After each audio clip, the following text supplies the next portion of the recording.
Então, o assunto é palpitante e o Dr. Marcos da Costa, o presidente, e o Dr. Humberto Borges Durso, do Departamento Borges Durso, do Departamento de Cultura, estão sempre empenhados em trazer conhecimentos para a nossa classe, para nós advogados, e este assunto também é de grande interesse, porque é referente aos nossos honorários. Beleza, né? Maravilha. Então, doutora, com a palavra. O tema de hoje é interessante porque, para nós, advogados, é o nosso ganha-pão, não é? É dos honorários que nós vivemos, é com relação aos honorários que nós nos formamos, nos preparamos, enfim, é a nossa fonte de subsistência. E quantas dificuldades nós enfrentamos com os honorários. Hoje eu vou falar um pouquinho das dificuldades para estabelecer o valor dos honorários, para cobrar honorários, até comparando um pouco a nossa profissão com a de outros profissionais que também cobram honorários e que não enfrentam tantas dificuldades como nós, advogados. Muito bem, vamos lá. Nós temos aí um dos problemas mais sérios e mais graves da profissão, se não o maior deles, frase do ilustre Rui Azevedo Sodré. Eu diria que é um problema mais sensível da advocacia, porque os problemas jurídicos nós estamos preparados para enfrentar. Nós temos a preparação técnica para enfrentar todas as questões jurídicas dos nossos clientes. Mas os honorários, a cobrança de honorários, que é tema da nossa palestra hoje, que vai desde a cobrança até a execução, representam um problema sensível porque existem dificuldades no momento da cobrança e na efetivação deste pagamento durante o nosso exercício profissional, que se perpetua por muitos anos, nós sabemos disso.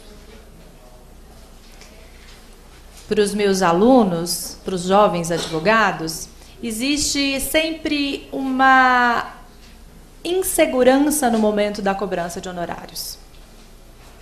E para o cliente, existe sempre uma insatisfação na hora de ouvir o valor dos honorários. Não é isso, doutora Ávila? Em geral é isso. Mas será que nós não paramos para pensar por que ao consultarmos um médico, nós pagamos a consulta sem questionar? Ao necessitarmos de um especialista, de um cirurgião ou coisa parecida, se nós temos um problema de saúde que não é menos grave do que um problema jurídico que está ligado à família, ao patrimônio, à honra, à propriedade, por que os honorários médicos são pagos de uma maneira mais tranquila, sem regatear, e os honorários do advogado são sempre uma questão sensível, para não usar a palavra problema? Na minha modesta opinião, e eu faço questão das intervenções do nosso querido presidente, doutor Ávila, o problema está na confiança. E quem me conhece aqui sabe que a confiabilidade é o ponto mais importante nessa relação cliente-advogado. Quando nós confiamos, nós não temos nenhum problema com relação à prestação do serviço que será executada efetivamente. E quando nós confiamos, nós não temos problema nenhum em pagar o valor dos honorários conforme colocado pelo advogado. E esse problema da confiança não é um problema que está ligado a mim, ao doutor Ávila ou a todos vocês que estão aqui presentes e os advogados que estão nos assistindo nessa transmissão aí simultânea pelo YouTube ou que verão esta palestra gravada no site da UAB. O problema da confiança é um problema da nossa classe. Lamentavelmente, a atuação do advogado veio, ao longo do tempo, permeada por atitudes pouco éticas ou totalmente antiéticas, o que leva para a nossa classe a qualificação negativa, que abala a confiança que pode ser depositada em cada um de nós, advogados. E eu falo tranquilamente sobre o tema porque sou advogada, vivo da advocacia, tenho um filho advogado, 2 noras advogadas, portanto, a minha família é de advogados, então nós conhecemos na pele essa questão da confiança. Eu começo, então, a falar dos honorários valorizando o princípio da confiabilidade. Se nós, ao nos apresentarmos ao cliente, conquistamos a confiança e perpetuamos essa confiança ao longo desta relação profissional, nós não teremos problemas com os honorários. É curioso verificar que alguns clientes ligam para o meu escritório antecipadamente para pagar honorários. É estranho, mas é possível. Porque, como qualquer relação humana, se você está satisfeito, você paga. Eu não estou falando só de prestação de serviços, eu estou falando em todas as áreas. Quando você é atendido, quando isso te atende no teu íntimo, na expectativa que você coloca no outro, ou naquele produto, ou naquele serviço, os honorários não são mais uma questão sensível. Nesse segundo slide, eu destaco, então, o princípio da confiabilidade, a lei e a razoabilidade. Por quê? Porque os nossos honorários eles não estão soltos, sem nenhuma limitação. Nós sabemos que o Código de Ética estabelece um critério para a fixação dos honorários. E o critério é a moderação. O que é moderado? Esse critério ele pode ser interpretado equivocadamente. O que é moderado é o que não está excessivamente caro e o que não é aviltante. Todos sabemos que a OAB sugere valores na tabela de honorários. A tabela de honorários pode ser consultada no site da OAB, em cada um dos conselhos seccionais. Nesse nosso livrinho, esse aqui não tem, doutor Ávila, mas alguns deles, eu peguei esse na recepção hoje, aqui na OAB São Paulo, esse aqui é o Estatuto e o Código de Ética. Mas alguns desses vêm também com a tabela de honorários. A tabela de honorários é um referencial. Nós não podemos cobrar abaixo da tabela de honorários sob pena de estarmos aviltando os valores e praticando concorrência desleal, já que a OAB determina um valor na tabela. Se nós cobramos abaixo do valor, incidimos na infração de aviltamento dos honorários. Mas se o critério é moderação, quão mais caro, quanto acima dos valores da tabela o advogado pode praticar? Esta razoabilidade, este bom senso, sem dúvida nenhuma, está ligado à ética. E alguém nesse momento pode estar pensando, se existe uma tabela que fixa um piso, um valor mínimo, abaixo do qual os honorários serão aviltados, se cobrados abaixo do valor da tabela, qual é o nosso teto? O nosso teto é o critério de moderação, o nosso teto é a razoabilidade e o bom senso. E será que nós podemos ser responsabilizados por cobrar honorários excessivamente caros? Sem dúvida nenhuma.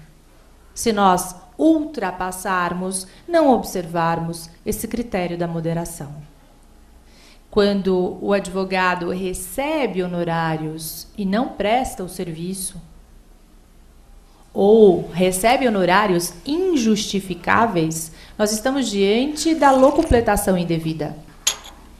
Recebeu valores indevidamente, enriqueceu-se ilicitamente. Isso pode justificar, sem dúvida nenhuma, um processo ético no Tribunal de Ética da OAB. Quais são as nossas dificuldades? Algumas dificuldades iniciais. Formas de contratação, parâmetros para essa contratação. A principal dificuldade enfrentada no momento inicial, quando você tem o ok do cliente para a sua contratação, é especificar um valor. Esses parâmetros nós temos fixados para nos direcionar no quanto cobrar.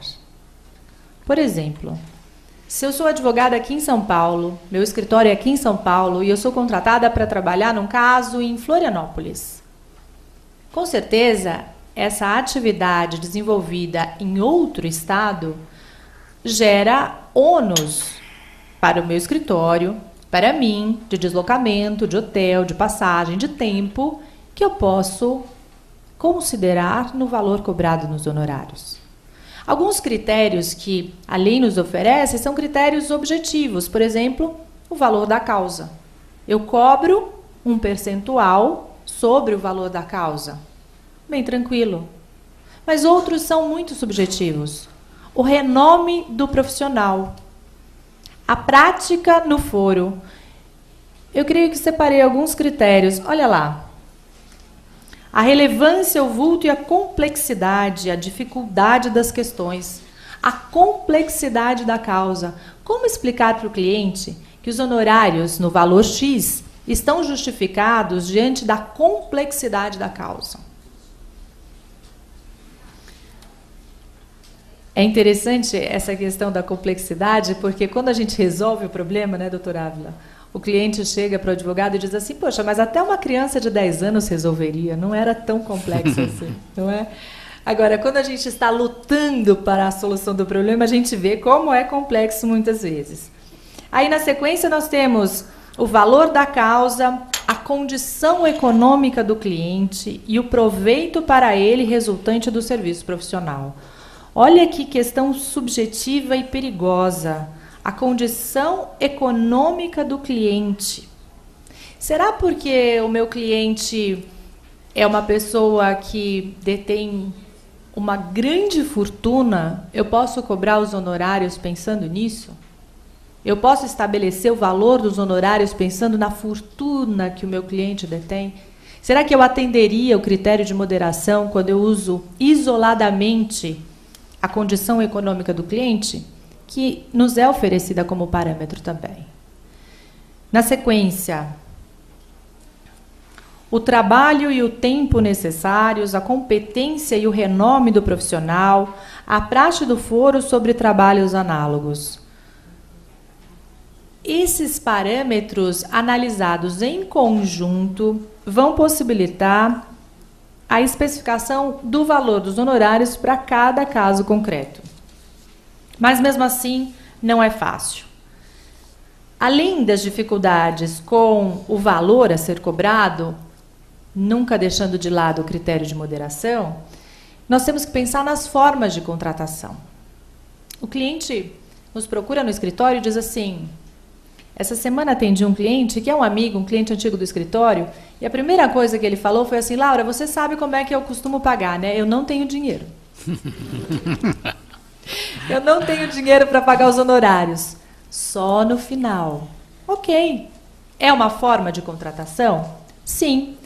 Além da possibilidade de pagamento só no final, com o resultado da demanda, eu posso fazer uma contratação, então, voltando toda a minha energia para um trabalho atual e recebendo ao final. Pode ser um valor específico, esse valor a ser recebido no final? Sim. Pode ser um valor percentual ao proveito econômico obtido com a causa? Sim. Pode ser um mix, um valor inicial e um valor final? Tudo pode. Afinal de contas, nós vamos fazer um contrato com o cliente, ajustando essas condições de pagamento e todas as demais condições no contrato, como o Código de Ética prevê, o contrato deve ser escrito e prever todas as situações. Será que eu devo prever que eu vou atuar até o trânsito em julgado da decisão? Que eu vou fazer as sustentações orais nos tribunais? Que esse contrato, se for pago de forma parcelada, deverá prever os reajustes legais? Sem dúvida nenhuma. E por que isso é tão importante? Porque se eu tenho este contrato escrito e pormenorizado, na eventual falta de pagamento, o meu contrato é o título executivo extrajudicial. Que também falaremos hoje, é tema da nossa palestra, a questão da execução do contrato. E se a gente não tem o contrato? E se a gente não tem o contrato escrito? E o cliente não paga os honorários? Esse é um problema porque a falta do contrato escrito ainda é uma prática comum. O advogado, especialmente o jovem advogado, ainda se sente constrangido em pedir para o cliente assinar o contrato. Tem algum fundamento isso? É alguma situação agressiva para o cliente falar, olha, está aqui o contrato de honorários para você assinar? Ao contrário, o contrato de honorários também é uma segurança para o cliente, é uma segurança para o advogado, não tenha dúvida, porque para nós é o título executivo extrajudicial que eu vou usar se eu precisar, na eventual inadimplência do cliente. E para o cliente é a segurança do serviço que ele vai receber, do que ele está contratando efetivamente. Quantos e quantos advogados contratam e não prestam o serviço? Nós sabemos disso. Será que na nossa profissão, conhecendo a lei, nós devemos fazer um contrato no fio do bigode? Ah, comigo não precisa contrato escrito. É tudo no fio do bigode. Será que hoje, especialmente para nós advogados, esse contrato ainda pode ser só na palavra? Como é que nós faremos na hipótese de não cumprimento da obrigação por parte do cliente? Nós vamos ver hoje. Se eu não tenho título, eu preciso obter este título para executar. Caso contrário, não será permitida a execução. Nós teremos que ingressar com uma ação para provar que trabalhamos, para provar que exercemos a prestação de serviço na defesa dos interesses do cliente, para que essa sentença no futuro, que conheceu o nosso direito, possa ser executada. Quanto trabalho pela falta de um contrato de honorários. Nós falávamos sobre a possibilidade de cobrança ao final. E nessa cobrança ao final, nós também podemos cobrar segundo o resultado proveitoso da demanda. E o Código de Ética tem um artigo que normalmente nós não prestamos atenção, que é o artigo 38, que fala desse contrato específico com cláusula de cota litis. Esse contrato necessariamente deve ser escrito, diz o Código de Ética.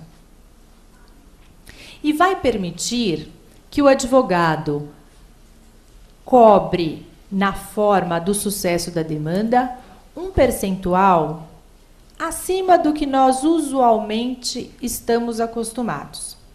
Essa forma de contratação ad êxito é muito comum na esfera trabalhista, não é? Na esfera trabalhista, o advogado participa do resultado com um percentual em relação ao proveito obtido pelo reclamante, pelo seu cliente. Mas esses limites percentuais, eles estão fixados na tabela.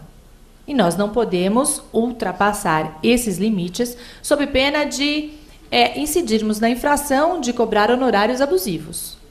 Ok?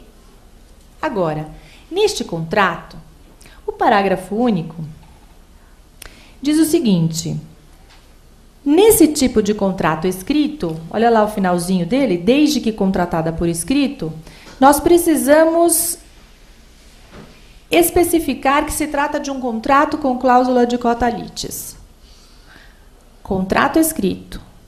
Expressa autorização para o recebimento em bens do cliente. E aí surge a pergunta: o advogado pode receber em bens do cliente? Os honorários devem preferencialmente ser pagos em pecúnia, em dinheiro. Mas o pagamento em bens, nesse caso, deste artigo específico, do artigo 38 do Código de Ética, está admitido. O advogado pode, a participação do advogado em bens particulares do cliente, comprovadamente sem condições pecuniárias, só é tolerada em caráter excepcional no contrato escrito. E vamos voltar ali ao caput. Olha o valor dos honorários que o Código de Ética permite neste caso. A vedação é apenas em relação à cobrança com proveito superior àquele obtido pelo cliente.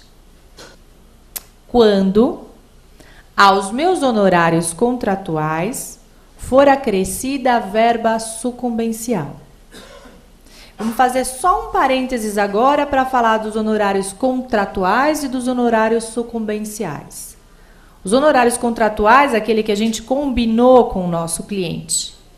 Ainda que seja de êxito, ainda que seja em percentual, ainda que seja à vista, parcelado, não importa. São os honorários que estão lá no nosso contrato. Os honorários de sucumbência, fixados pelo juiz, em favor do advogado vencedor, de acordo com as regras do artigo 20 do CPC, e pagos pela parte vencida. É o ônus da sucumbência. Muito bem. Esse dispositivo fala dos dois honorários. E o Estatuto trabalha as 3 espécies de honorários: contratuais, honorários de sucumbência e honorários arbitrados judicialmente. Esses conceitos de honorários contratuais, de sucumbência e arbitrados judicialmente são importantíssimos para o recebimento dos honorários e para a defesa dos nossos interesses enquanto advogados no judiciário. Hoje eu trago ao final umas 4 ou 5 questões polêmicas que exigem esse conhecimento para que você possa fazer valer os seus honorários no judiciário. Mas vamos entender essa cota litis. Ele está dizendo o seguinte, o artigo 38 do Código de Ética: o advogado não pode receber mais do que o cliente quando aos seus honorários for acrescida a verba sucumbencial. O advogado vencedor, então, recebe 2 espécies de honorários, correto? Ele recebe os honorários contratados, pactuados, mais a verba de sucumbência. Se essa somatória for superior ao que o cliente recebeu como proveito da demanda, os meus honorários são abusivos. Isto é vedado. Vamos entender com um exemplo. Imagina que eu vou fixar esse contrato com cláusula de cota litis e os meus honorários serão de 50%, ok? 50% do proveito obtido com a demanda. Se eu ganhar 50% e o cliente 50%, eu não estou ganhando mais do que o cliente. Perfeito? Isso é possível e esses honorários não são abusivos, estão autorizados pelo artigo 38. Porém, se eu venci a demanda e vou ganhar os honorários ad êxito, eu também vou ganhar a sucumbência. Correto? Portanto, eu vou ganhar os meus 50% e mais a sucumbência. O que significa dizer que a minha vantagem, os meus honorários, somando-se as 2 verbas contratuais e sucumbenciais, atingiram um valor superior ao valor percebido pelo cliente.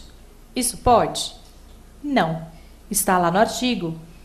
Os honorários devem ser representados por pecúnia e, quando acrescidos de honorários da sucumbência, não podem ser superiores às vantagens advindas em favor do constituinte ou do cliente. Daí, é possível concluir o seguinte: acima de 30% é possível estabelecer um contrato de honorários, desde que, utilizando o artigo 38, ao receber a verba honorária, o nosso valor não seja superior às vantagens advindas ao cliente. Perfeito? A cobrança de honorários, portanto, é delicada e deve ser observada para que o advogado não incida na infração de cobrança abusiva. Eu fiz uma ilustração desse artigo 38 apenas para facilitar o nosso entendimento com os requisitos para aplicação dessa cláusula quota litis. Olha lá, eu preciso de um contrato escrito, eu posso optar pelo recebimento em bens, desde que eu tenha esse contrato escrito.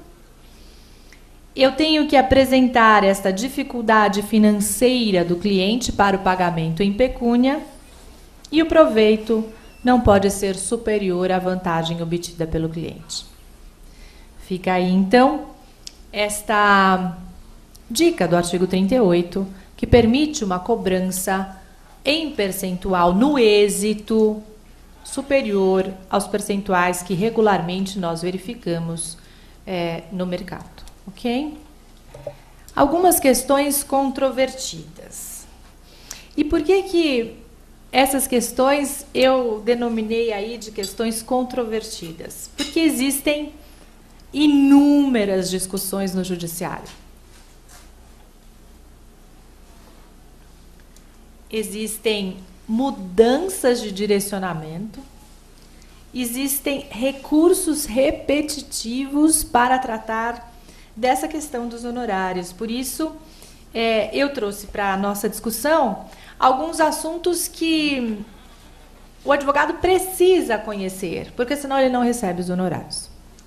E o primeiro deles, acordo sem a participação do advogado. Pode acontecer do seu cliente se entender diretamente com a parte contrária, sem a sua participação? Advogado? Pode ou não pode? Pode acontecer, lamentavelmente, do seu colega que patrocina os interesses do ex-adverso procurar diretamente o seu cliente, o que é uma infração, mas isso pode acontecer. Viabilizando um acordo sem o conhecimento do advogado constituído. Como nós resolvemos esse problema? E por que, neste caso, os honorários são devidos ao advogado, conforme contratados? Porque nós não vamos esquecer de colocar uma cláusula contratual nesse sentido.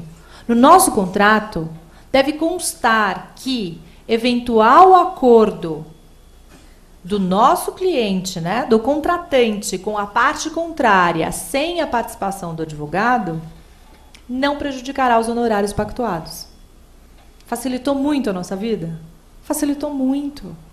Eu tenho proteção legal para isso? Eu tenho a proteção legal. Mas se isso estiver no meu contrato, e o meu contrato é o meu título executivo, facilita muito? Eu vou para a execução e mostro para o juiz, excelência, conforme a cláusula 5ª do contrato, este acordo do executado com a parte contrária não pode prejudicar os honorários. Questão resolvida. E por quê? Porque eu tinha uma legítima expectativa daquele valor. Porque este processo estava na programação do escritório, pelo tempo que nós consideramos que ele levaria para a sua solução.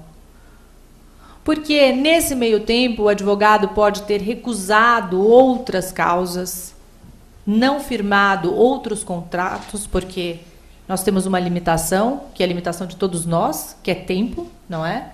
Não adianta você ter uma infinidade de clientes e não poder entregar o serviço, e não poder atender com satisfação, afetando a confiança que é depositada no profissional. Enfim, todos esses fatores justificam que este acordo feito com a parte contrária, sem a participação do advogado, não seja considerado para efeito de diminuir os honorários. Ah, mas será que eu posso diminuir os honorários, já que eu não vou permanecer no processo por mais X anos? As partes fizeram acordo agora, o que vai diminuir o meu volume de trabalho? Você pode, mas isso é mera liberalidade.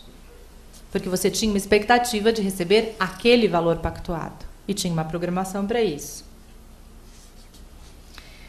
O segundo ponto que nós trouxemos como ponto controvertido, com inúmeras discussões no Superior Tribunal de Justiça, é a questão dos honorários na fase de cumprimento de sentença. Vocês sabem que hoje, pela nova sistemática do processo, nós temos duas fases que são sequenciais, interligadas. E na fase de cumprimento de sentença, cabem honorários. O STJ se manifesta sobre essa questão e eu trago aí a informação do STJ e nós vamos avançar com o porquê disso e com a súmula que trata desse tema. A sentença que reconheceu o direito, atribuindo também honorários ao advogado vencedor, ela não retira o direito dos honorários que devem ser arbitrados na fase de cumprimento de sentença. É um direito do advogado, são trabalhos diferenciados, são atuações distintas.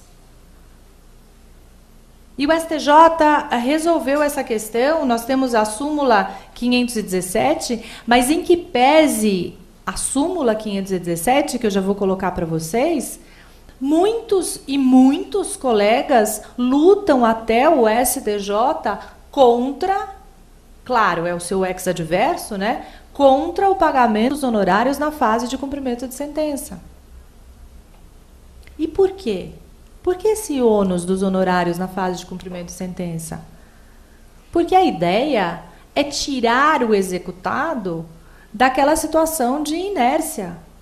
Ele tem a oportunidade para pagar. E se ele não vai pagar, ele tem que sofrer o ônus também em relação aos honorários. E eu vou passando o próximo slide para mostrar essa tendência, né? Melhor dizendo, esta obrigação. Nós temos o artigo 475J, que prevê a multa, não é? De 10%, se ele não cumpre voluntariamente a obrigação. E depois o artigo 600, no inciso 4, que considera ato atentatório à dignidade da justiça, se o advogado não indica bens à penhora, se ele quer frustrar esta fase do cumprimento de sentença. Tudo isso para tirar este devedor do estado de inércia. Tudo isso para permitir que a obrigação seja cumprida, efetivamente cumprida. E recaindo sobre o devedor, os honorários, sem dúvida nenhuma. Então, me espanta muito, e eu tenho casos assim pessoalmente no escritório, que um colega se volte contra o outro para o não pagamento dos honorários na fase de cumprimento de sentença, que estão determinados não só pela lei, como arbitrados pelo juiz. E é por isso que o judiciário está como está também, porque as lutas vão se perpetuando sem nenhum sentido. É um direito do advogado recorrer? É um direito do advogado recorrer? Para quê? Eu, essa semana que passou, tive a oportunidade de jantar com algumas amigas, e duas delas, novas amigas que eu não conhecia, e duas delas estão contratando advogados neste momento. E não que eu ficasse surpresa com a impressão que me foi transmitida num jantar amigável. Advogado não quer terminar com o processo nunca? Foi o que eu escutei. Né, doutora Ávila? Como se fosse muito bom para nós perpetuar um processo por 20 anos. Olha a ideia equivocada. É culpa minha? É culpa sua? Não. Não é culpa só de um judiciário abarrotado. Não é culpa só do volume de processos. Mas é parte de culpa, sim, de advogados que usam mal o direito. Usam mal o direito de recorrer. Por que eu vou recorrer? Para ganhar honorários? Porque eu vou fazer um recurso a mais e vou ao STJ e vou perpetuar este processo por mais, pelo menos 8 anos? A nossa preocupação qual é? Qual deve ser? Alguém te procura com um problema. Qual é a nossa função? Básico. Qual é? Resolver. Resolver o problema é criar problemas. É isso? Resolver o problema do cliente é perpetuar um recurso no STJ que você vai perder, impondo custas, tempo, deslocamento, insatisfação, angústia. Para mim não faz nenhum sentido, especialmente em situações como essa, quando a gente tem uma súmula que define que são devidos os honorários advocatícios no cumprimento de sentença, haja ou não impugnação. Esse é o ponto. Não importa se houve impugnação. Os honorários são devidos. Claro, se não houve o pagamento voluntário, que se inicia após a intimação do advogado, cabem honorários, você vai trabalhar. Você vai ter que ir atrás de bens, você vai ter que pedir expedição de ofício, você vai ter que fazer peças, você vai ter que procurar o cumprimento da obrigação. Então, cabem honorários. Não é razoável que um colega, conhecedor da lei, indique para o cliente, vamos ao STJ para dizer que não cabem honorários. Eu fico indignada e peço desculpas pelo desabafo. Enfim, próximo problema. Esse é grave. Sentença omissa. O juiz não arbitrou os honorários do advogado. Acontece? Acontece. Mas é um direito do advogado vencedor, não é? Nós falamos isso há pouco quando falamos das 3 espécies de honorários. Honorários de sucumbência, honorários pagos pela parte vencida ao advogado vencedor, que devem ser arbitrados pelo juiz na forma do artigo 20 do Código de Processo Civil. Ok. O juiz não arbitrou os honorários na sentença. O que fazer? Será que eu posso entender que os honorários são devidos como regra, então ok, tudo bem? Óbvio que não. As decisões são exatamente no sentido contrário. Se o juiz não arbitrou, ainda que essa seja uma questão processual, de mérito também, que deve estar embutida na sentença, você, advogado, tem que fazer alguma coisa antes do trânsito em julgado. Porque depois você não conseguirá receber os honorários. Olha só, quais são as medidas então? Embargo de declaração? Excelência, na sentença não constou o arbitramento dos honorários. Tem que constar. E no limite, apelação. Alguma coisa nós precisamos fazer. Há coisa de uns 15 dias, um julgamento de um recurso, exatamente numa execução, com embargos à execução julgados improcedentes, o Tribunal de Justiça aqui em São Paulo resolveu a questão, votação unânime, e ali determinou honorários de sucumbência em favor do exequente, do advogado do exequente, no caso eu. Só que o tribunal, o relator, não determinou como seriam arbitrados esses honorários. Olha como é complicado, como você precisa intervir o tempo inteiro numa coisa que é um direito que está previsto e que o advogado vencedor tem que receber honorários de sucumbência. Nós tivemos que opor embargo de declaração ao desembargador relator, dizendo, Excelência, o senhor determinou que cabe verba sucumbencial, mas não arbitrou os honorários. Portanto, é necessário esclarecer. E se eu não faço isso? Qual é o valor dos honorários de sucumbência para execução? Eu não sei. Ninguém sabe. Quem deve arbitrar os honorários de sucumbência é o juiz, no caso, o tribunal, que reconheceu o direito. Mas eu preciso de um valor. Para qualquer execução, eu preciso de um valor. Muito bem.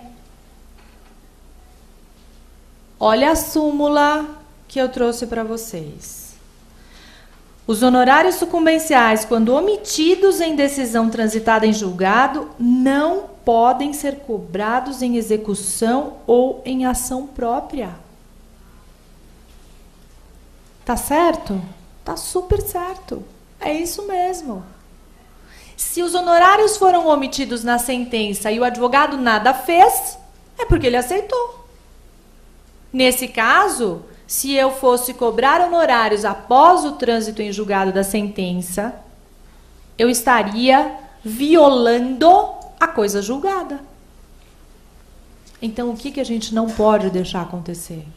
Na omissão da sentença, nós temos que provocar o magistrado, o tribunal, para a definição dos honorários. Se o processo atingiu o objetivo, se o valor foi pago, se transitou em julgado, se satisfez o interesse da parte, mas não mencionou nada sobre os seus honorários e você não movimentou o seu direito por força da súmula 453, nós não poderemos mais falar em honorários, nem execução, nem ação própria. Posição pacífica e irreversível. Honorários de sucumbência na execução. E aí eu trago para vocês algumas informações adicionais, resumindo os pontos principais sobre essa verba sucumbencial na execução. É um assunto importante. Nós não temos um dispositivo legal que determine o tempo que o juiz deve arbitrar os honorários. Não existe.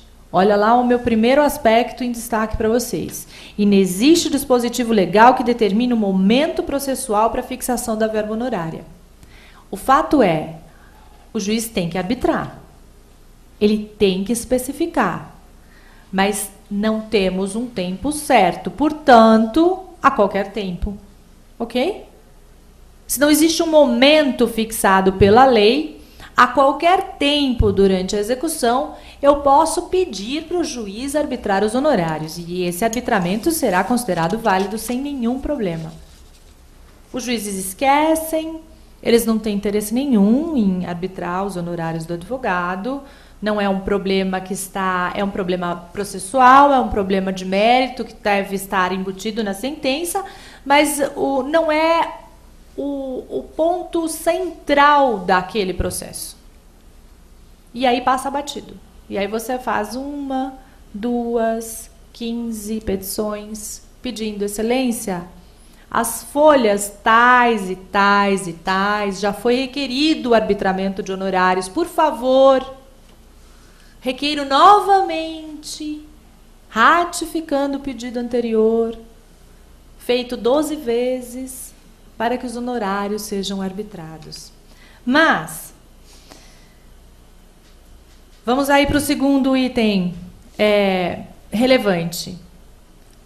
Consequentemente, não há preclusão pela falta de insurgência da parte autora contra a omissão do despacho que determina a citação do devedor na execução, mas não arbitra honorários. Então, se não há tempo fixado na lei, também não há preclusão. Até que momento eu posso fazer isso, então? E aí é o nosso terceiro aspecto relevante. Eficácia preclusiva da coisa julgada que recai sobre a sentença e extingue a execução. Aí acabou. Não dá para piscar os olhos. Se você não prestar atenção nos seus honorários, você vai ficar sem receber os honorários. E ontem um aluno me perguntava na faculdade, mas professor, explica melhor, esses honorários de sucumbência é um valor interessante? Ele depende do valor da causa, muitas vezes ele é muito interessante. Eu assisti a um julgamento no Tribunal de Justiça, no mesmo dia da sessão do julgamento que eu sustentei oralmente o recurso, uma causa cuja verba sucumbencial fixada era de R$800 mil. É um valor significativo? Muito significativo, não é? Agora, imagina acontecer um negócio desse. A sentença foi omissa, o advogado esqueceu de pedir para arbitrar. Portanto, a gente precisa tomar muito cuidado. E eu aproveito esse momento que a gente está falando do cuidado que tem que se tomar para lembrar do seguinte. Muitas vezes, essa verba sucumbencial, que demonstra o resultado positivo da demanda, não é? E que foi obtida pelo esforço do advogado ao longo do processo, esse resultado não veio só da atuação de um único profissional. Muitas vezes, nós tivemos um advogado constituído no início, depois houve uma renúncia, outro advogado assumiu o processo, esse advogado subestabeleceu-se em reservas, outro advogado assumiu o processo. Nós podemos ter uma sucessão de profissionais atuando para o resultado favorável do processo. E aí vem a pergunta: se eu renunciei à causa, se a minha procuração foi revogada, se eu subestabeleci sem reservas, será que eu faço jus à verba sucumbencial? Quem é que tem direito de levantar esta verba sucumbencial ao final do processo? Como regra, quem vai executar esses honorários sucumbenciais arbitrados pelo magistrado ao advogado vencedor é o que está constituído no processo. Mas será que esse sucesso da demanda é fruto do trabalho só deste profissional que está nos autos agora? Ou será que ele é resultado de uma reunião de esforços de vários advogados que muitas vezes nem se conhecem e que participaram deste processo? Sem dúvida que a resposta segunda é a correta. Se eu tenho o sucesso da demanda, todos que colaboraram para este sucesso devem receber parte da sucumbência. E quem é que presta atenção nisso? Depois que você renunciou, que a sua procuração foi revogada, que você subestabeleceu sem reservas, você volta neste processo para olhar se você tem sucumbência? Como regra, não. Os advogados não voltam. Acho que nesse exemplo que eu dei dos 800 mil, os advogados deveriam estar de olho, sim. Mas, como regra, existe um afastamento natural do cliente e do processo. E o advogado deixa, portanto, de participar proporcionalmente em relação ao trabalho que ele desenvolveu desta fatia dos honorários sucumbenciais ao final. Mais uma observação com relação aos honorários do advogado estabelecidos no despacho inicial da execução. Nós sabemos que essa execução, ela tem um caráter, se os honorários são arbitrados no início, de provisoriedade. Por quê? Porque nós teremos os embargos à execução que podem reverter a situação. Os honorários arbitrados no início da execução são provisórios. Por quê? Porque nós dependemos do resultado dos embargos à execução. E olha lá, procedentes os embargos, sucumbe o exequente e não prevalecerá o arbitramento dos honorários na execução. Perfeito. Se a execução não se justifica, eu não posso aplicar honorários para aquele que ingressou com a execução. Agora, quando os embargos são improcedentes, permanece a sucumbência anteriormente fixada. Ok? Vamos seguir lá. Olha lá. No 652A, ao despachar a inicial, o juiz fixará de plano os honorários do advogado a serem pagos pelo executado, na forma do artigo 20, parágrafo 4º do CPC. No caso de integral pagamento no prazo de 3 dias, a verba honorária será reduzida pela metade. Perfeito. Plenamente justificável.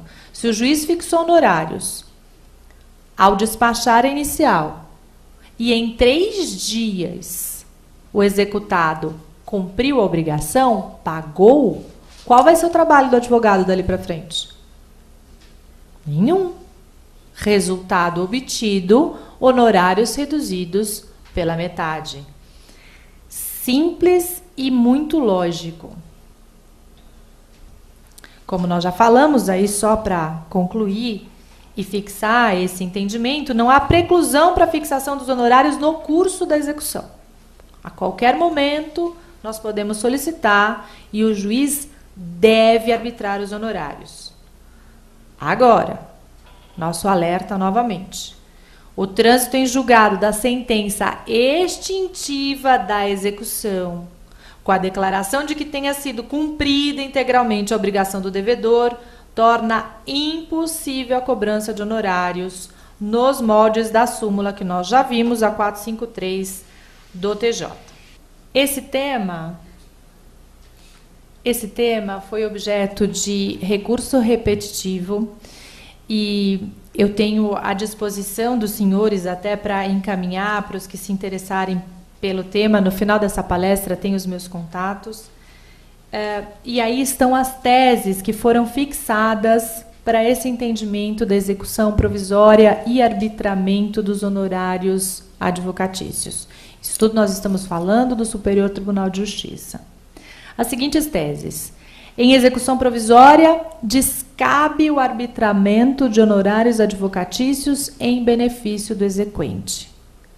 Se nós estamos em execução provisória, não há que se falar em arbitramento dos honorários.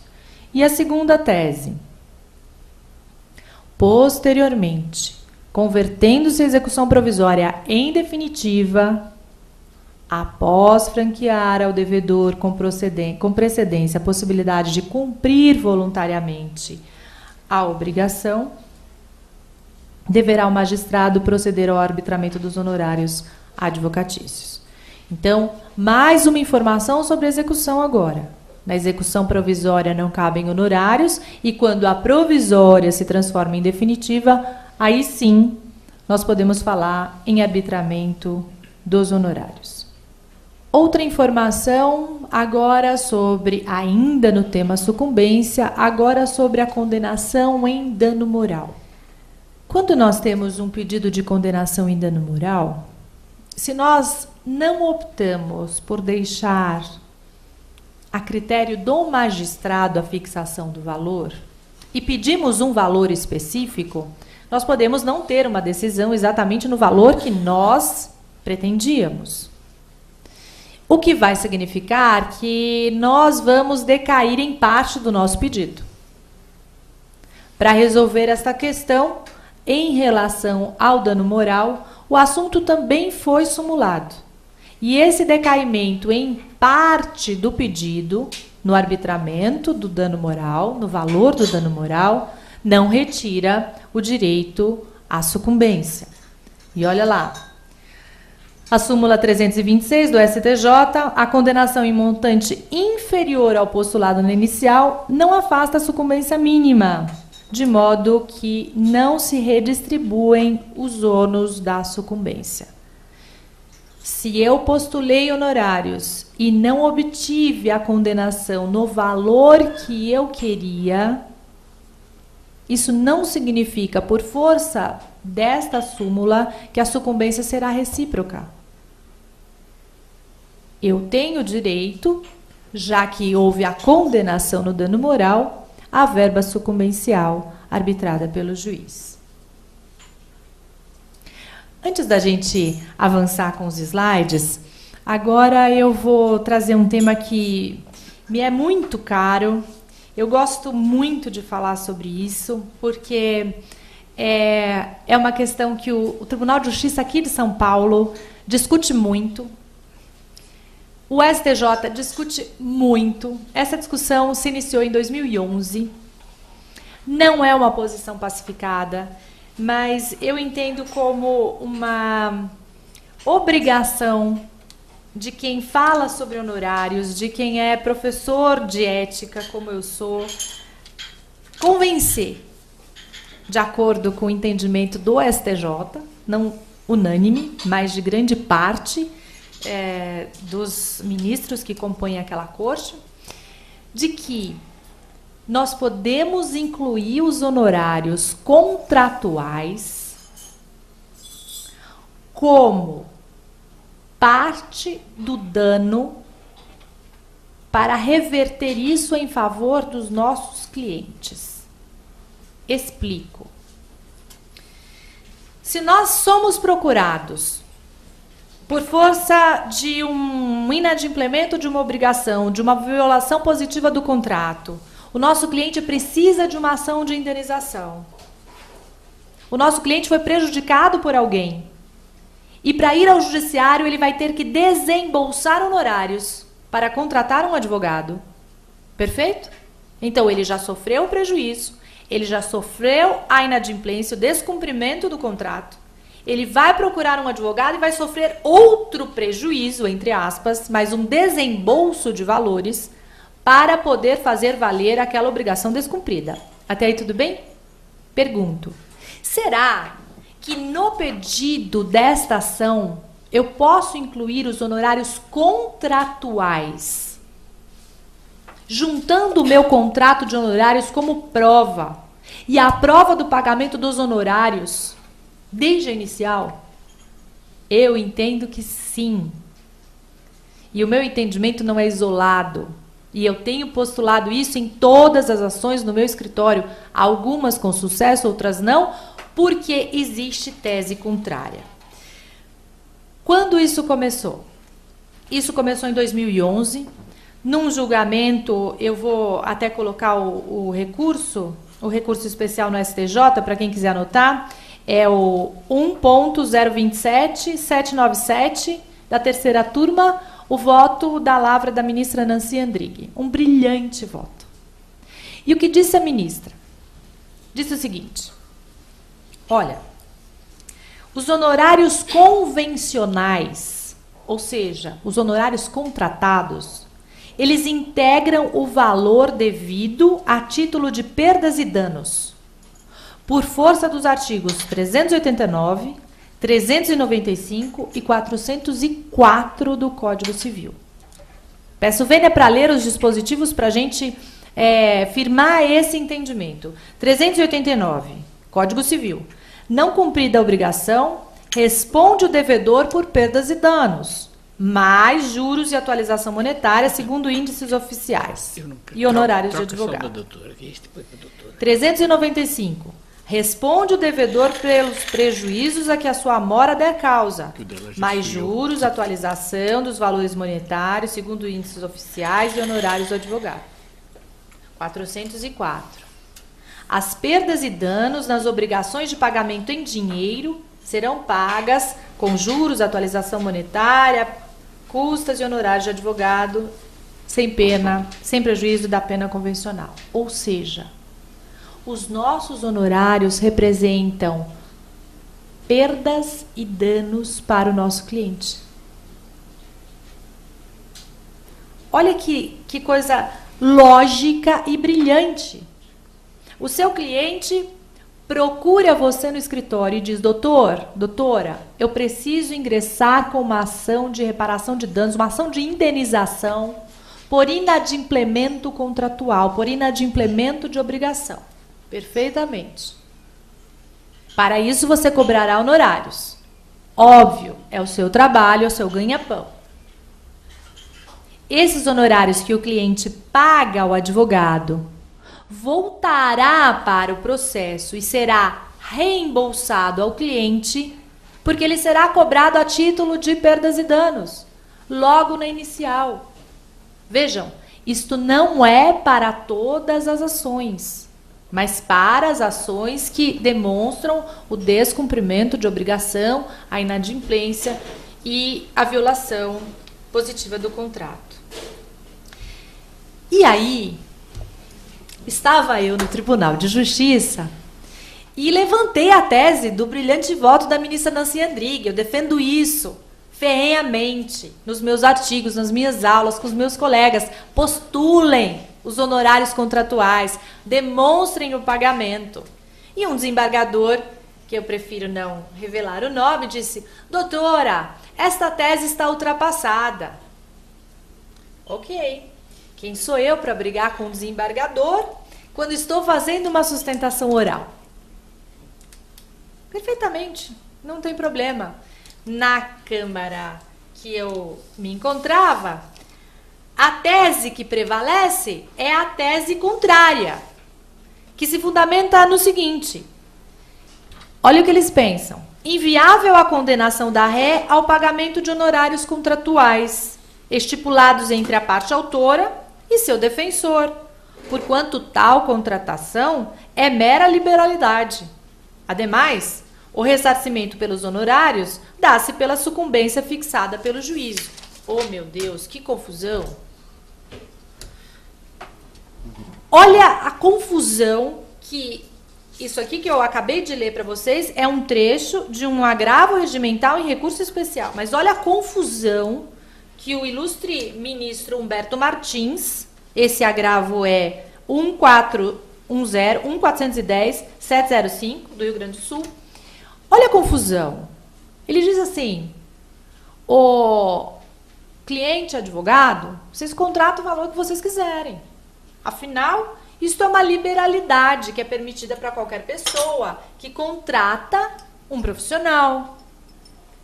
E o valor de compensação, ó, o ressarcimento pelos honorários, dá-se pela sucumbência fixada em juízo.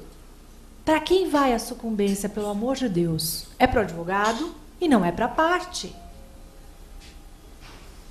A justificativa dada... O ressarcimento pelos honorários dá-se pela sucumbência fixada em juízo. Sucumbência não é ressarcimento. Sucumbência são honorários pagos ao advogado vencedor e o cliente não vê esse valor. Esse valor é direito do advogado. O que estes julgadores não entendem é que honorários contratuais não se misturam com honorários sucumbenciais. Têm naturezas distintas. Quando eu digo, excelência, condene o réu ao pagamento dos honorários contratuais, isto está calcado no princípio da reparação integral. Se a parte causou prejuízo ao meu cliente, ela tem que reparar este prejuízo integralmente, que inclui o valor que ele teve que desembolsar para exterminar o prejuízo no judiciário. Porque tem algum outro jeito de fazer sem contratar um advogado? Não tem. Eu vou ao judiciário, eu preciso de um advogado. Salvo se eu estiver assistida pela Defensoria Pública, mas eu tenho limitações para esse atendimento via Defensoria. Então, vejam, hoje, na data de hoje, eu fiz questão de buscar várias decisões, trouxe algumas na íntegra, recentíssimas, que mantém a posição no STJ, na 4ª Câmara, na 2ª turma, na 3ª turma, de que é possível a condenação em honorários contratuais pelo princípio da reparação integral. Como esse voto, essa decisão da lavra do ministro Raul Araújo é espetacularmente didático, eu vou pedir, Vênia, mais uma vez para ler 2 trechinhos para vocês. O direito material vai além das regras de direito processual, permitindo a recomposição de tudo aquilo que a parte despendeu para fazer valer seus interesses, em juízo ou fora dele, inclusive as verbas comprometidas com a contratação de advogado. A conduta ilícita da parte ré constitui dano emergente que não pode ficar sem ressarcimento. Ou seja, quando a parte ajuiza a ação de indenização, com base no inadimplemento contratual, pode desde logo pleitear como parte dos danos emergentes o valor dos honorários contratuais, juntando cópia do contrato de honorários e fazendo prova do efetivo pagamento. Por óbvio, também que tal verba será submetida ao escrutínio do contraditório, quando se poderá alegar a sua desproporcionalidade, desarrazoabilidade ou incompatibilidade com a tabela sugestão de honorários da OAB, com apreciação judicial a respeito do tema, se vier a ser controvertido. O que disse o ministro aqui? Advogados, incluam o contrato nas ações de indenização por descumprimento contratual. Incluam um contrato, incluam o comprovante de pagamento e postulem a reparação integral para que esses honorários contratuais voltem. Para quem? Para o advogado? Não, para o cliente. Porque o cliente que foi lesado também porque desembolsou honorários. Então, ao aceitar essa contratação, você vai dizer para o cliente, olha, nós vamos tentar. Não é uma posição pacífica, mas é uma posição que existe, uma posição que tem lógica, uma posição defendida com base na lei, no Código Civil, na questão da reparação dos danos. E sendo condenado em reparar pelo desembolso de honorários contratuais, ao final do que eu acabei de ler para os senhores e para as senhoras, o ministro muito bem pontua que este valor dos honorários será apreciado porque ele pode ter sido contratado de forma abusiva. Então, imaginem a seguinte situação. Eu estou numa causa defendendo uma questão de 50 mil reais e contrato honorários juntando o contrato para reembolso de 150 mil reais. Não tem lógica, não tem razoabilidade. Então, assim, diz o ministro, isso poderá ser submetido ao escrutínio do contraditório e à apreciação judicial sobre o quantum deverá ser reparado, se os honorários forem considerados abusivos. Então, perfeita a abordagem deste agravo em recurso especial do ministro Raul Araújo, que até citou a tabela, a sugestão da OAB, o que me causa espanto, porque é muito difícil o judiciário fundamentar as decisões valorizando a posição da OAB. Por fim, para nós abrirmos para as perguntas dos que estão aqui conosco, compartilhando essa noite, eu quero falar da execução, que também é um problema que afeta muitos colegas. Nós temos uma possibilidade de executar os honorários nos próprios autos. Uma possibilidade legal. Mas nós temos 3 tipos de honorários. 3 espécies de honorários. Segundo a Lei 8.906 de 94, o Estatuto. Eu tenho os honorários contratados, os honorários arbitrados judicialmente e os honorários sucumbenciais. Muitos colegas pegam o contrato de honorários, que de fato é um título executivo extrajudicial, e postulam a execução nos próprios autos da ação em que atuaram. Esse é o equívoco. Na hora de executar os honorários, nós precisamos entender qual é a natureza dos honorários que estamos executando. Se os honorários são contratuais, eles devem ser executados em ação própria, com distribuição livre, uma ação de execução como qualquer outra. Se os honorários são de sucumbência, porque nasceram naquele processo, porque nasceram na ação, eu posso executar nos mesmos autos, num procedimento mais célere, facilitando a vida do advogado. Não é possível executar os honorários contratuais nos mesmos autos em que o advogado trabalhou. Essa distribuição deverá ser feita de forma livre, não atrelado ao processo. Agora, talvez tenha ficado a dúvida de que honorários são esses arbitrados judicialmente. Se são 3 espécies, e os honorários de sucumbência, nós vimos, eles são arbitrados pelo juiz, sim, na forma do artigo 20 do Código de Processo Civil. O juiz determina qual vai ser a verba sucumbencial em favor do advogado vencedor. Que modalidade é essa que está especificada no Estatuto de honorários arbitrados judicialmente? Ele não está falando da sucumbência, porque se ele estivesse falando da sucumbência, ele não falaria da sucumbência no mesmo dispositivo. O artigo 22 do Estatuto diz: a prestação de serviço profissional, assegura aos inscritos na OAB o direito aos honorários convencionados, aos fixados por arbitramento e aos de sucumbência.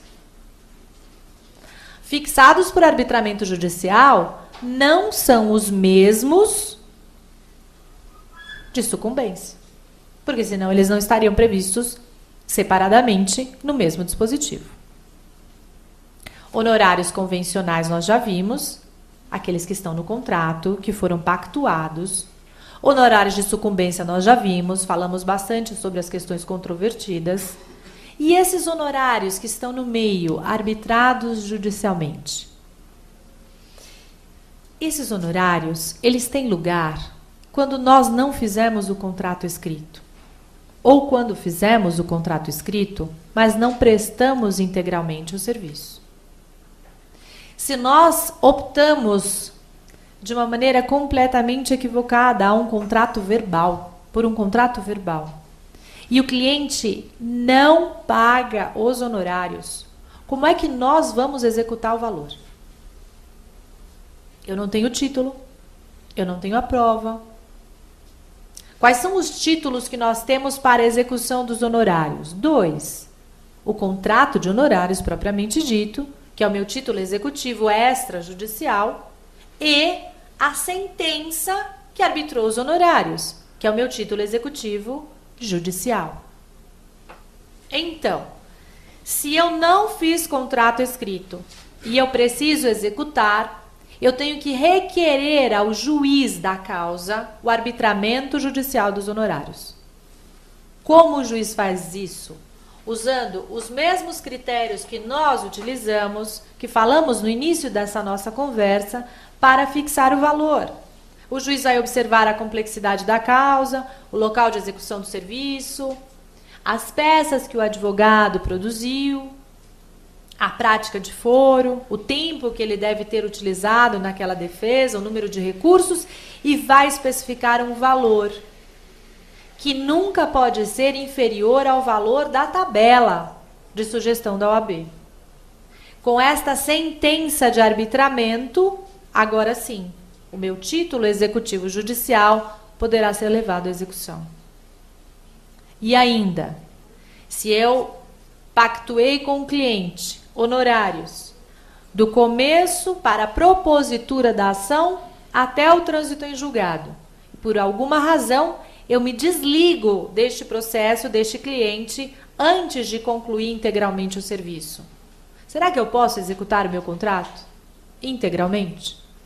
Se eu não cumprir o serviço integralmente, por certo, eu não posso executar o contrato no seu valor integral. Se não houver acordo com o cliente, necessariamente eu precisarei do arbitramento judicial dos honorários.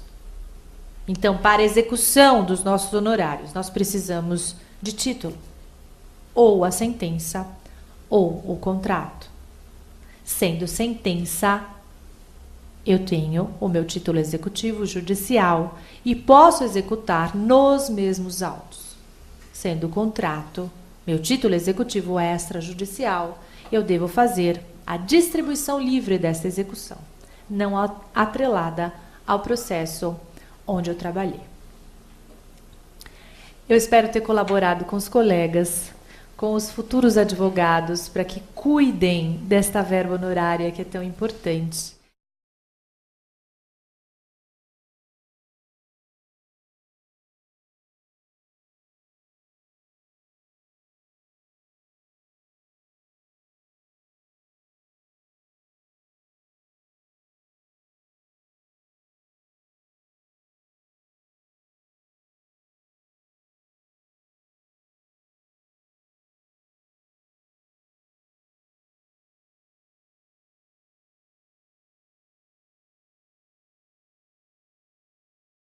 Podemos ser responsabilizados por cobrar honorários excessivamente caros? Sem dúvida nenhuma. Se nós ultrapassarmos, não observarmos esse critério da moderação. quando o advogado recebe honorários e não presta o serviço, ou recebe honorários injustificáveis, nós estamos diante da locupletação indevida. Recebeu valores indevidamente, enriqueceu-se ilicitamente. Isso pode justificar, sem dúvida nenhuma, um processo ético no Tribunal de Ética da OAB. Quais são as nossas dificuldades? Algumas dificuldades iniciais. Formas de contratação, parâmetros para essa contratação. A principal dificuldade enfrentada no momento inicial, quando você tem o ok do cliente para a sua contratação, é especificar um valor. Esses parâmetros nós temos fixados para nos direcionar no quanto cobrar. Por exemplo, se eu sou advogada aqui em São Paulo, meu escritório é aqui em São Paulo e eu sou contratada para trabalhar num caso em Florianópolis.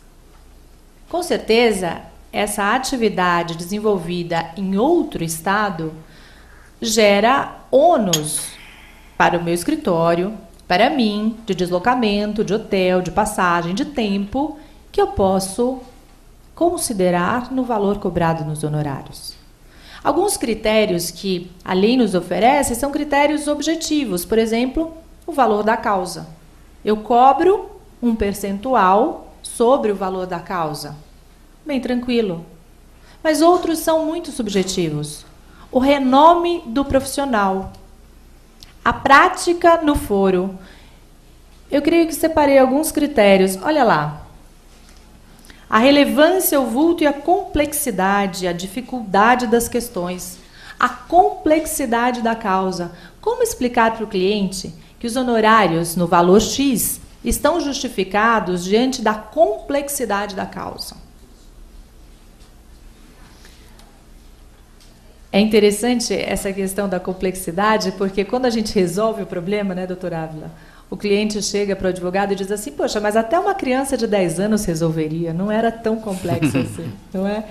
Agora, quando a gente está lutando para a solução do problema, a gente vê como é complexo muitas vezes.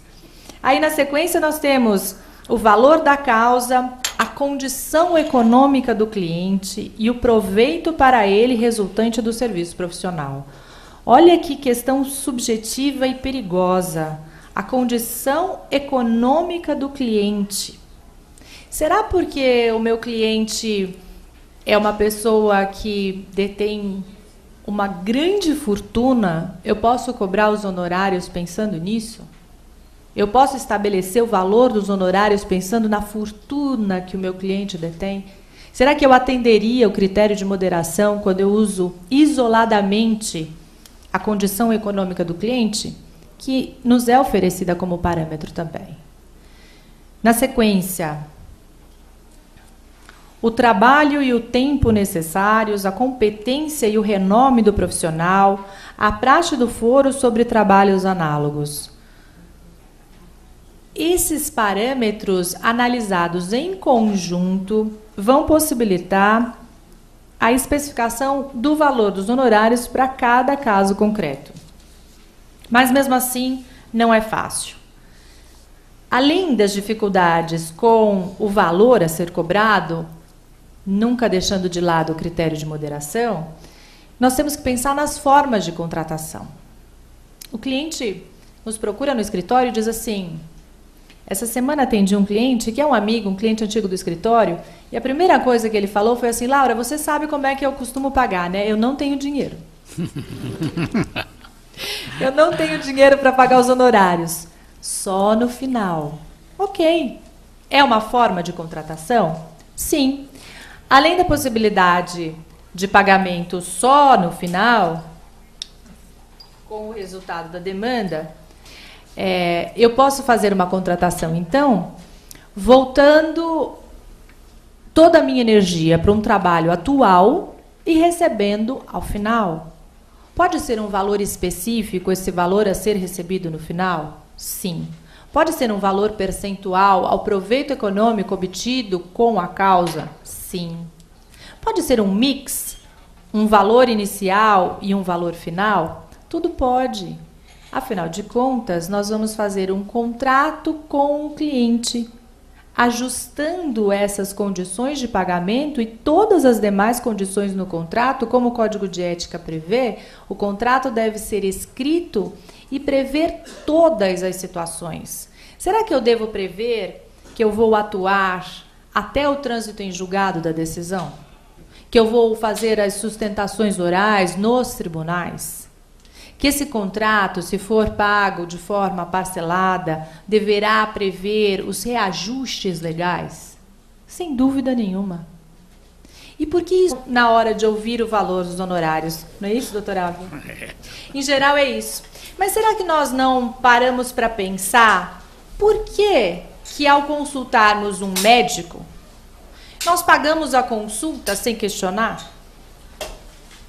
Ao necessitarmos de um especialista, de um cirurgião ou coisa parecida, se nós temos um problema de saúde que não é menos grave do que um problema jurídico que está ligado à família, ao patrimônio, à honra, à propriedade, por que os honorários médicos são pagos de uma maneira mais tranquila, sem regatear, e os honorários do advogado são sempre uma questão sensível, para não usar a palavra problema? Na minha modesta opinião, e eu faço questão das intervenções do nosso querido presidente, doutor Ávila, o problema está na confiança. E quem me conhece aqui sabe que a confiabilidade é o ponto mais importante nessa relação cliente-advogado. Quando nós confiamos, nós não temos nenhum problema com relação à prestação do serviço que será executada efetivamente. E quando nós confiamos, nós não temos problema nenhum em pagar o valor dos honorários conforme colocado pelo advogado.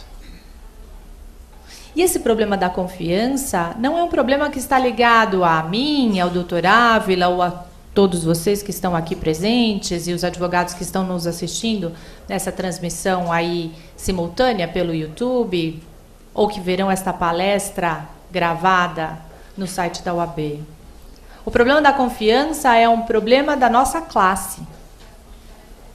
Lamentavelmente, a atuação do advogado veio, ao longo do tempo, permeada por atitudes pouco éticas ou totalmente antiéticas, o que leva para a nossa classe a qualificação negativa, que abala a confiança que pode ser depositada em cada um de nós advogados. E eu falo tranquilamente sobre o tema porque sou advogada, vivo da advocacia, tenho um filho advogado, 2 noras advogadas, portanto, a minha família é de advogados, então nós conhecemos na pele essa questão da confiança. Eu começo, então, a falar dos honorários valorizando o princípio da confiabilidade. Se nós, ao nos apresentarmos ao cliente, conquistamos a confiança e perpetuamos essa confiança ao longo desta relação profissional, nós não teremos problemas com os honorários. É curioso verificar que alguns clientes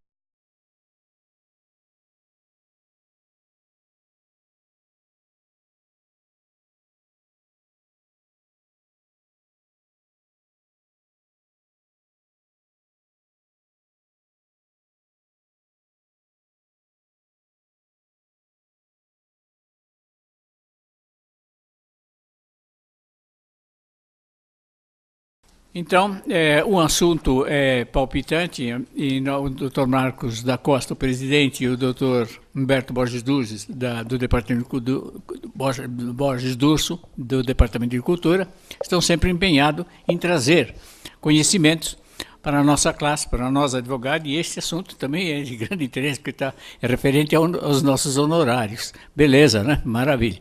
Então, doutora, com a palavra. O tema de hoje é interessante porque, para nós, advogados, é o nosso ganha-pão, não é?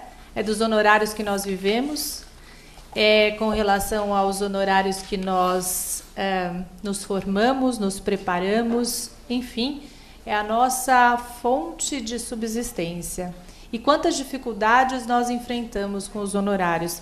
Hoje eu vou falar um pouquinho das dificuldades para estabelecer o valor dos honorários, para cobrar honorários, até comparando um pouco a nossa profissão com a de outros profissionais que também cobram honorários e que não enfrentam tantas dificuldades como nós, advogados.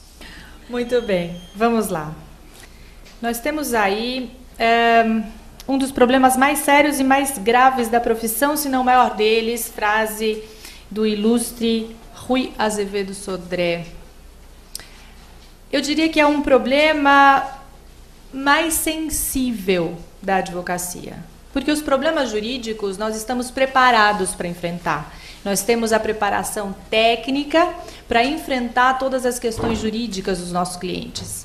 Mas os honorários, a cobrança de honorários, que é tema da nossa palestra hoje, que vai desde a cobrança até a execução, representam um problema sensível porque existem dificuldades no momento da cobrança e na efetivação deste pagamento durante o nosso exercício profissional, que se perpetua por muitos anos, nós sabemos disso.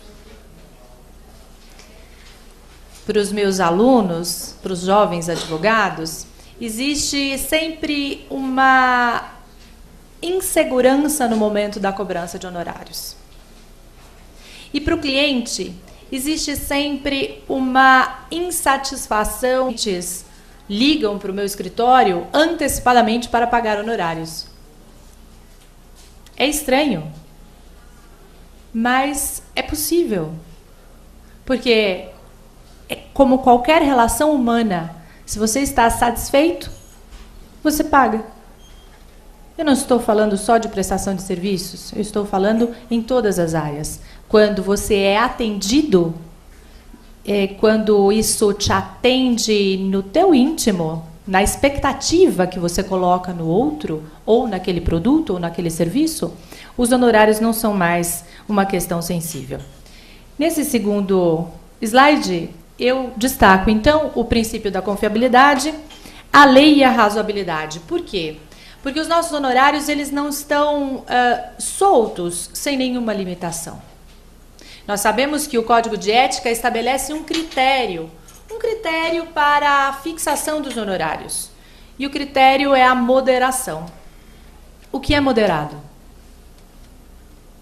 Esse critério ele pode ser interpretado equivocadamente. O que é moderado é o que não está excessivamente caro e o que não é aviltante. Todos sabemos que a OAB sugere valores na tabela de honorários. A tabela de honorários pode ser consultada no site da OAB, em cada um dos conselhos seccionais. Nesse nosso livrinho, esse aqui não tem, doutor Ávila, mas alguns deles, eu peguei esse na recepção hoje, aqui na OAB São Paulo, esse aqui é o Estatuto e o Código de Ética. Mas alguns desses vêm também com a tabela de honorários. A tabela de honorários é um referencial. Nós não podemos cobrar abaixo da tabela de honorários sob pena de estarmos aviltando os valores e praticando concorrência desleal, já que a OAB determina um valor na tabela. Se nós cobramos abaixo do valor, incidimos na infração de aviltamento dos honorários. Mas se o critério é moderação, quão mais caro, quanto acima dos valores da tabela o advogado pode praticar? Esta razoabilidade, este bom senso, sem dúvida nenhuma, está ligado à ética. E alguém nesse momento pode estar pensando, se existe uma tabela que fixa um piso, um valor mínimo, abaixo do qual os honorários serão aviltados, se cobrados abaixo do valor da tabela, qual é o nosso teto? O nosso teto é o critério de moderação, o nosso teto é a razoabilidade e o bom senso. E será que nós podemos